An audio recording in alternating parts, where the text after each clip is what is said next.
this is the first film I've made that I've submitted to festivals. And 3 months ago, we didn't know if this film would play for an audience beyond NYU, beyond New York University. Beyond our families. We're absolutely thrilled to be here, and I have no expectations beyond just being at the festival and participating. I think also the festival, just being in the same room as amazing filmmakers and critical audiences, is super inspiring and kind of gives us this sort of kick to just keep creating and keep following what we want to do. So we're in the graduate film program at New York University, which is a very narrative-driven program. And so we've actually gotten some criticism and, flack. Which we love. That our film is actually not narrative enough, not straightforward enough. So yeah, it feels kind of liberating to be here amongst people who are actually experimenting with the form much more. And I think also when it kind of comes down to it, we strive to find moments that we can capture on film, whether it's through a traditional dialogue scene or through some sort of dream sequence or whatever it is, but moments that make us as filmmakers feel something, and hopefully the audience will feel something too. So I think the idea that non-narrative or non-traditional, experimental and narrative can't coexist, I think that they can, and I think it's really more about what you feel and what you take away from it than anything else. Between Marion and me, I feel like there's something that's both of us. We're totally separate beings, but there is something that's both of us put together. Where did you get that? I think filmmaking to me is very connected to dreams and kind of wanting to create worlds that we kind of can't access except through this medium, and creating a world in which you kind of invite this whole cast of people to come into an experience with you. So it's kind of about that process and creating an elevated, kind of like heightened state of being through that process. That's what I think I love most about it.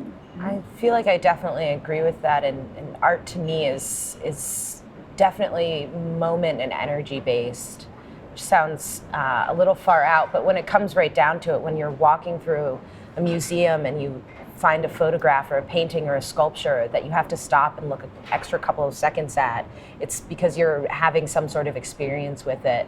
I don't have the confidence to make just one thing, so I like to expand time and use film for that purpose, to kind of come up with a collection of moments in a world that will hopefully move me, and maybe will move the person sitting next to me in the theater as well.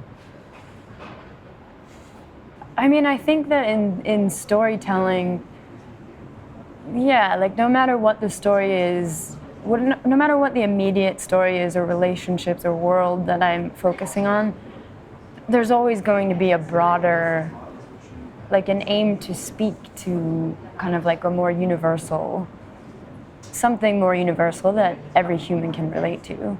I think the question of audience comes up a lot too at a film festival, and a very particular audience. We were just at Sundance, and that's a very different audience than here at Berlin, and the response is very different, but I think they're both very valid and interesting and integral to kind of what we're doing. People who say they make art or film just for themselves, I feel like aren't giving the audience enough credit to be invited in and enjoy the experience together. It's a communication, and we wouldn't be making films if people weren't watching them.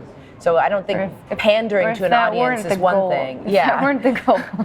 For people to see them, yeah. Kind of only trying to get everyone to be your audience, I think, is a bad concept. But speaking clearly and communicating with your audience, I think it's the goal. And having things in the story that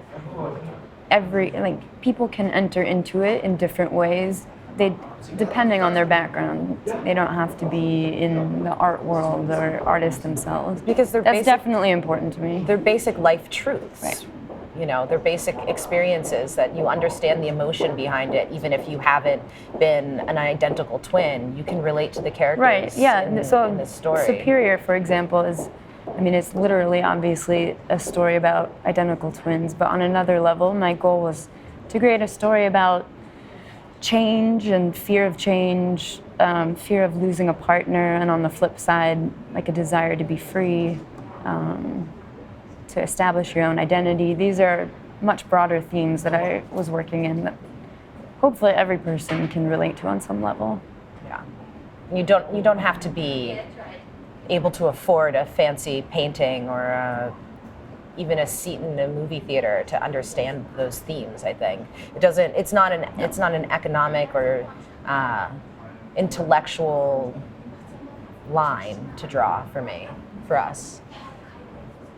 I think the best thing is that we're surrounding ourselves with a group. It's very much like a team effort, and also with the twins, working with the girls that I worked with, you know, I actually got to spend a month leading up to the shoot with them, and I feel like I allowed a lot of that experience to enter into the film.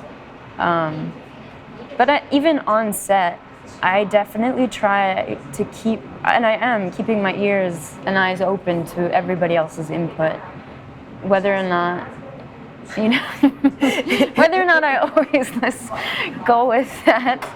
You know, I'm always listening to other people's input and valuing that it's very much a collaborative effort. Well, I feel like, and that's what makes, I think Yeah. you cannot, no single person could make a great film. I think we've done almost, I don't know, 10 projects together at this point. And I think one of the reasons we continue to work together, at least from my side of it, is that I feel very much listened to. I feel like my ideas are valued, but not just in that everybody needs to have their name on the print, and that everybody needs to have an equal portion. It's just, you invite us into your world. I understand so completely the script that I'm thinking in the same vein, and I think that's the same way with all of our collaborators, our creative producers, our sound mixer, everybody sort of doesn't want a voice in it to have their own voice. They want a voice in it to make the same voice stronger. And I think that that's one of the best parts about filmmaking, and in particular working together with you. And it's not me, it's like trying to get everybody to tune into the same station. Yeah. And that takes, I think it's a group. Personally, it's something outside of ourselves. Personally, as a cinematographer, I love working with a director who does start with a very strong voice and a very strong vision. It makes it so much more thrilling to me to know, I'm part of this too, because I can see what they want and I know how to give them that. And I think that when we work together on projects, it does usually start from a very strong visual and emotional and stylistic voice, which makes it all the much more fun, I think.